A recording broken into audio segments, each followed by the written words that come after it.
গত বছরের জুলাই পর্যন্ত রাজশাহী জেলায় ৪০টির বেশি উন্নয়ন প্রকল্পের কাজ চলমান ছিল।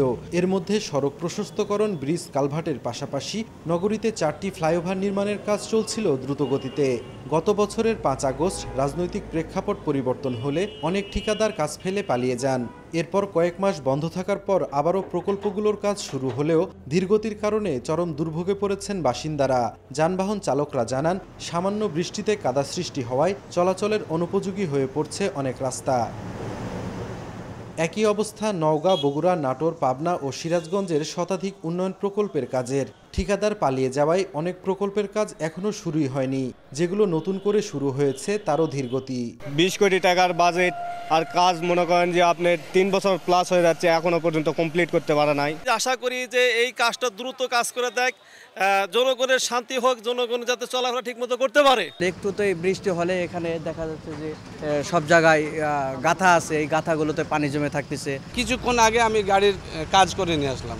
এই রাস্তা খারাপের কারণে আমার গাড়ির এই বল জয়েন্ট, শকের জাম্পার এগুলো নষ্ট হয়ে যাচ্ছে।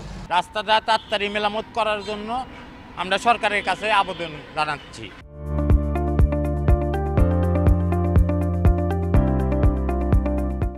ঠিকাদাররা নানা অজুহাত দেখালেও স্বীকার করেছেন কাজের ধীরগতির কথা। তাই কয়েক দফা মেয়াদ বাড়লেও নির্ধারিত সময়ে প্রকল্পগুলোর কাজ শেষ করা নিয়ে দেখা দিয়েছে অনিশ্চয়তা। কাজগুলো ধীরগতির মেন কারণ হলো এখানে আগে একটা ড্রেন ছিল, ওই ড্রেনটা ভাঙতে হয়। ড্রেনটা ভাঙার পরে নতুন ড্রেন, এই ভাঙার কারণে দেরি হয়েছে। কাজের ধীরগতি নাই, এটা ভারী কাজ না, কাজটা গতিতেই আছে, কিন্তু নিজের ছুটি 10 দিন। সংশ্লিষ্টরা বলছেন, নির্ধারিত সময়ে কাজ শেষ করতে ঠিকাদারদের বারবার তাগিদ দেয়া হচ্ছে। আমি একটু হার্ড লাইনে চলার চেষ্টা করতেছি যে আমার কাজ ভালো চাই, হ্যাঁ কাজ ভালো চাই। আমি সাইট ভিজিটও করি এবং কাউকে যে ছাড় দেওয়ার কথা বলি তাও না। ডেভেলপমেন্ট কাজ সেগুলোর ক্ষেত্রে আমাদের প্রতিনিধিত্ব জেলা উন্নয়ন সমন্বয় কমিটির সভা হয়, সেই সভায় আমাদের নির্দেশনা থাকে ঠিকাদার যেই হোক বা যেখানেই থাকুক আমাদের কাজটা ডিউ টাইমের মধ্যে শেষ করাটা হচ্ছে আমাদের লক্ষ্য।